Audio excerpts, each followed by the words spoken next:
Multiply 5 by 10.6 using long multiplication. For now, ignore the decimal points. Start with the rightmost digit of the bottom factor, 6. 6 times 5 is 30. The first partial product is 30. Now use the next digit to the left, 0.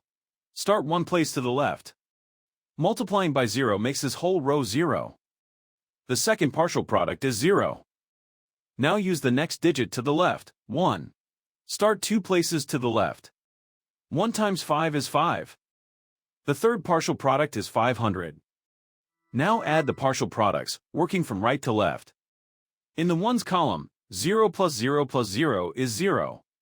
In the tens column, 3 plus 0 plus 0 is 3. In the hundreds column, bring down 5. The product of the whole numbers is 530.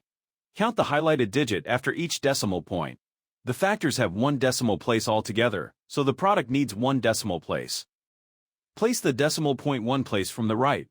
530 becomes 53.0. That is simply 53.